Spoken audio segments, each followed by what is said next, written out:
Hello, everyone. Welcome to the April 23rd lecture for Math 262. This is your last lecture of the week, and we'll have another one next week. Reminder, your web assignment is due Friday, which should be tomorrow. Today, we're going to learn about part of section 10.5, which is area and polar coordinates. This is actually a big theme that you're going to encounter in Calc 3, is that as you calculate area in different coordinate systems, the form of your integral is going to change. So we're going to derive this formula. Now, one of the most important things I want you to take away from calculus is experiencing the process of figuring out why we have the formulas we have. And in calculus, the way we get these formulas is we take a region and we use some formula, often a geometric formula. We chop our region up into small pieces where we use that formula to estimate some quantity on that chopped up piece of the region. You add up all the pieces, take a limit, and you get an integral. And this is exactly what we're going to do today. So the region in question we need to learn about today is a section of a circle. We need to know the area of a circle with radius r, and angle theta in radians. Well, what's the area of this wedge of a circle? It's 1/2 theta r squared. And this makes sense because the area of a circle is pi r squared, and there are 2 pi radians in the entire circle. So this is the area of a wedge of a circle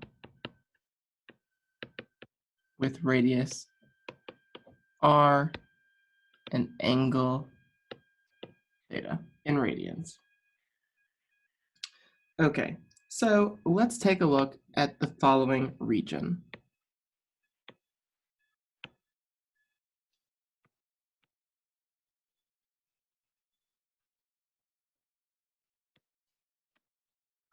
Now, this is not a wedge.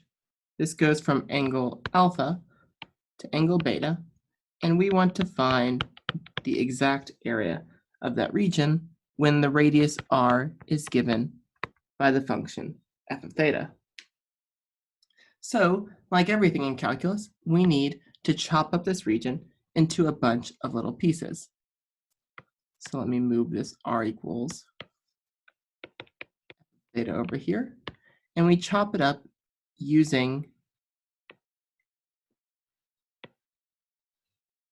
these different angles. This would be angle theta 1, theta 2, theta 3, theta 4, etc. We chopped up in different sectors. And on each sector, we're going to approximate the area. So for each sector, we approximate the area by 1/2 theta r squared. So the question is, what's the theta? Well, the theta is going to be the difference between those two. So that's delta theta, actually. And the radius is f of theta I. And that's our approximation, because that gives us the radius, and the delta theta is the change in angles across our wedge. So this tells us that the area is approximately this sum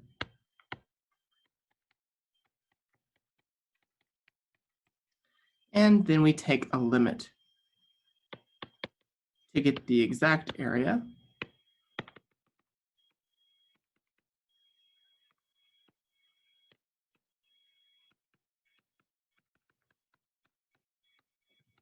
And we get an integral from alpha to beta of 1/2 r squared d theta. And that's our area for the region of a graph in polar coordinates. So let's do an example, and I'll show you what this is going to look like. Let's use r equals the cosine of 2 theta, and we want to find the area in one petal.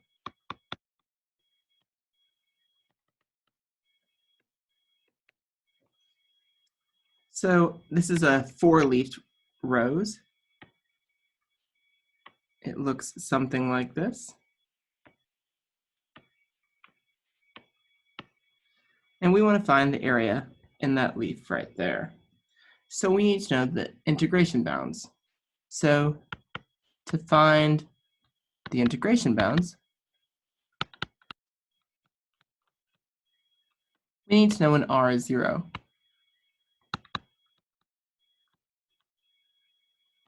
Because that's when the graph goes through the origin. So we just set the cosine of 2 theta equals 0, and the two angles for that region are theta equals pi over 4, and you can actually do also negative pi over 4. So what this is telling us is the area of that petal is 1/2 times this expression.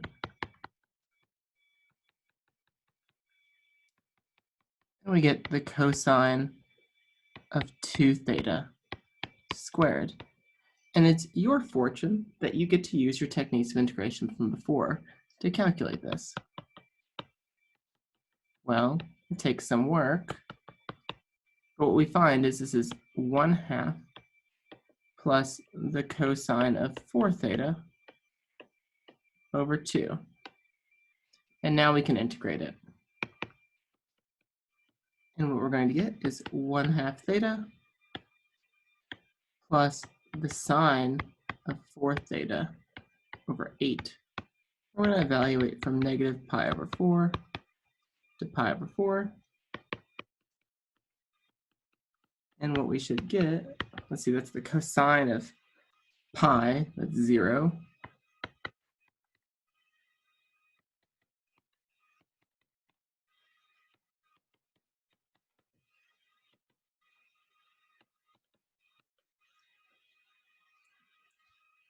And this is pi over 16 plus pi over 16 is pi over 8. And that's the area of one petal of this 4-leaf rose. So I'm going to give you guys an example to work to calculate the area. We're going to look at the graph r equals the cosine of 2 theta, and the graph should look something like this.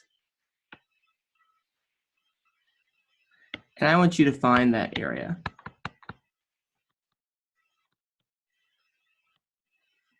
Okay.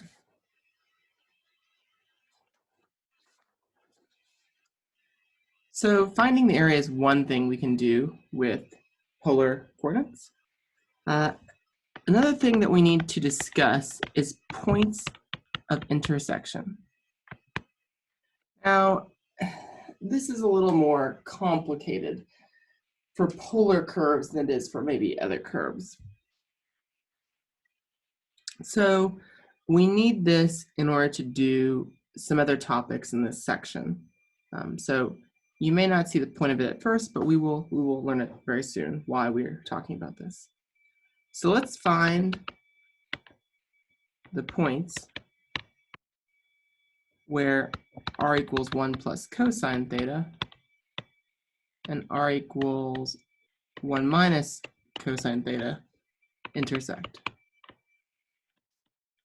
Well, the first thing you would do, which is something you should do, is set them equal to each other and solve. So set equal to each other and solve.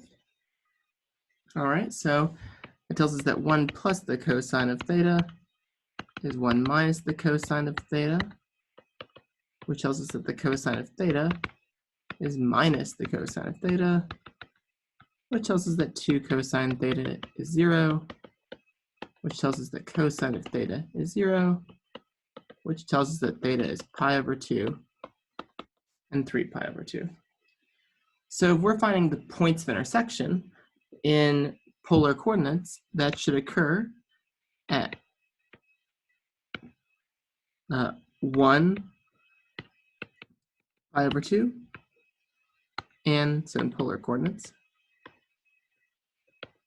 Our intersection points are 1 pi over 2 and at 1, 3 pi over 2. If we want those in rectangular coordinates,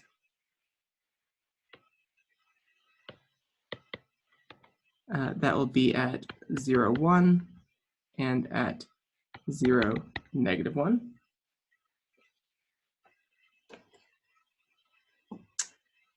So let's graph these on Desmos and see what they look like.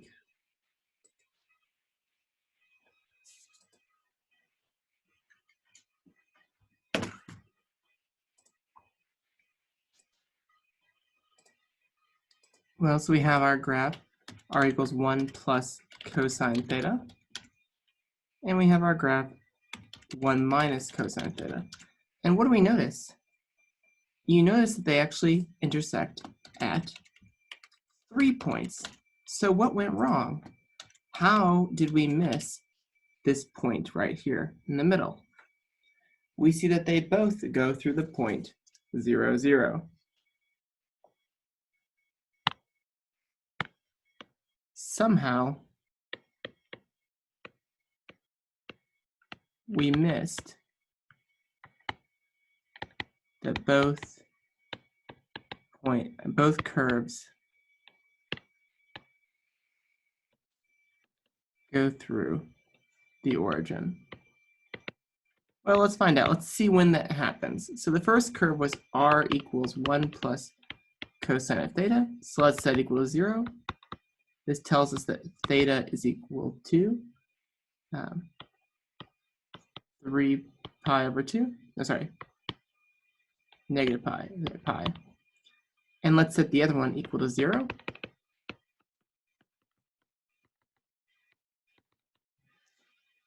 So this is at the point 0, comma pi, and this is the point 0, comma 0 in polar coordinates. But what happens, we see that these 2 points, although they look different in polar coordinates, are actually the same point. So these 2 curves both went through the origin, but they went through the origin at different times. And that's why we did not detect it. So this is true with parametric equations too. It makes sense that the curves could go through the same point at different times. That's just like walking around. You and your friend might walk through the same building, but you might be there at different times. So somehow we need to be able to detect when polar graphs pass through the same point at different times. Okay. So here's a process. It won't solve all of our issues, but it will solve a lot of them. So the first thing you always do is you set r, so if we have two polar curves,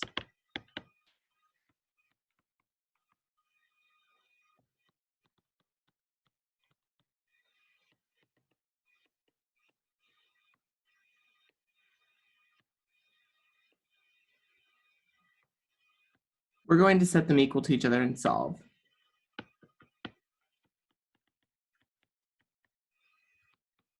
That'll give us a lot of the points. Then we can also set f of theta equal to minus g of theta plus pi and solve. Remember that the point r theta is the same as the point minus r theta plus pi, or theta minus pi for that matter. And last, you want to set f of theta equals 0 and g of theta equals 0 and solve. Because when you go through the origin, it doesn't matter what your angle is. It only matters what the radius is. So I want you to try this next example before class. We have these two functions.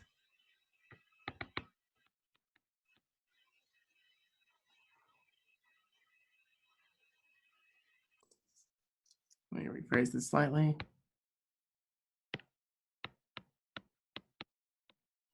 So r is 3 plus sine theta, and the other curve is r is cosecant theta.